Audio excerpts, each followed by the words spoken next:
Hello and welcome to another Kemetic Byte. First off, we have a lot to cover. Especially those of you viewers who are Americans, like myself.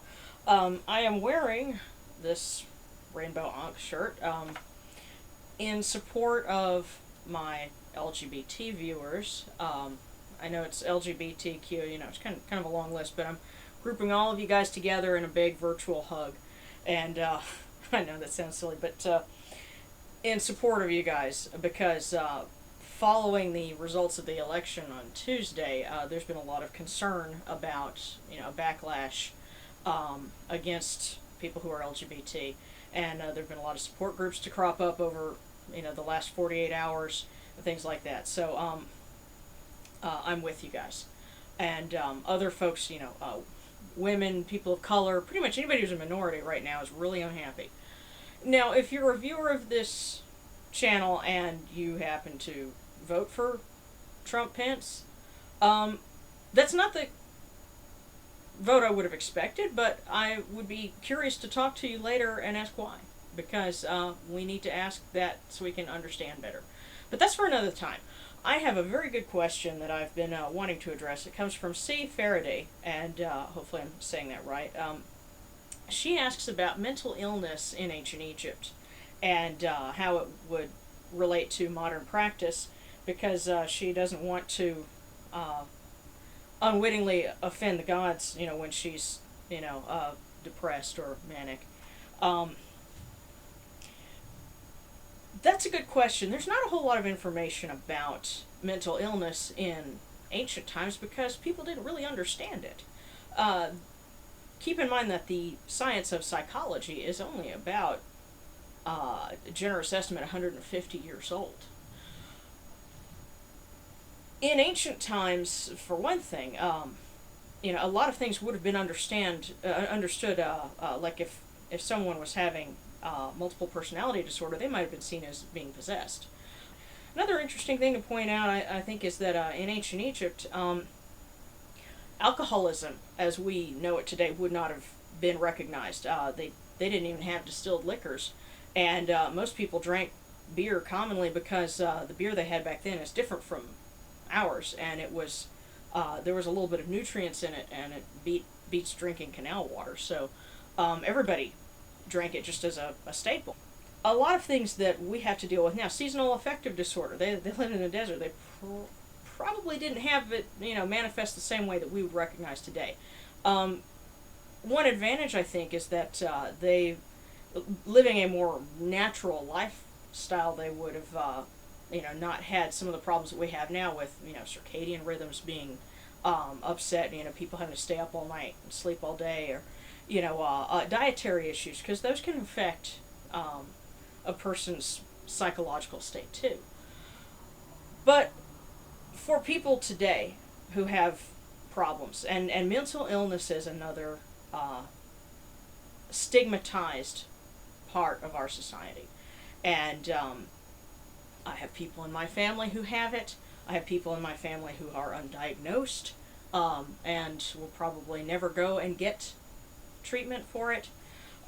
So, it affects all of us, and a lot of people don't even realize it.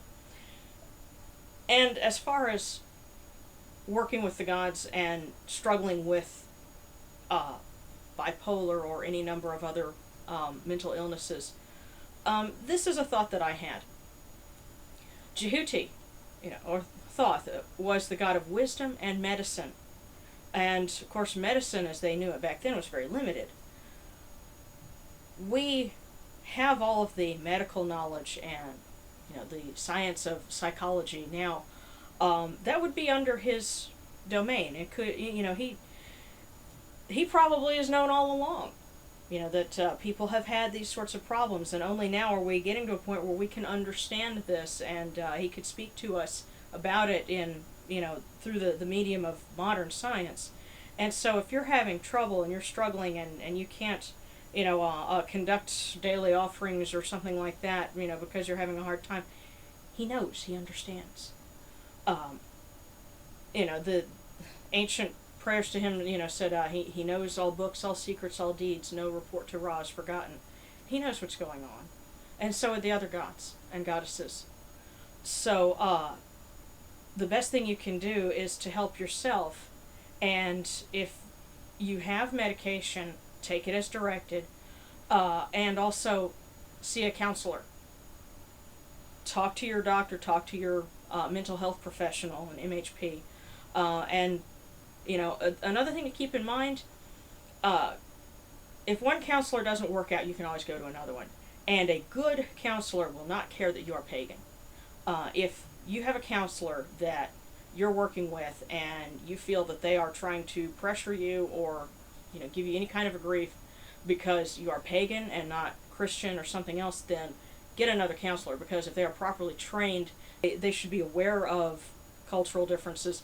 If you can get a counselor who you feel comfortable enough to talk about that part of your life with them, and they will accept that and work with it, then you've got something good. If not, look for somebody who does.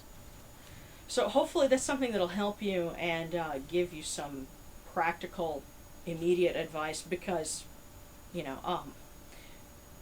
gods want you to take care of yourself. So you can't be good followers to them if you're not being good to yourself. And that's something that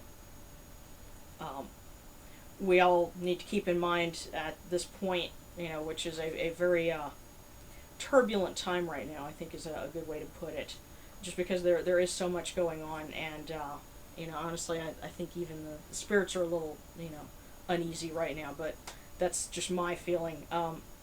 Let's keep talking and keep your questions coming in, and there will be another video. I'm working on an Osiris ritual that we did last weekend, and that will be coming up soon, and there will be more episodes of the Kemetic How-To Guide coming soon.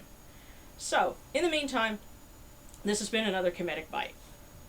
This is Sharon wishing you Seneb Tea.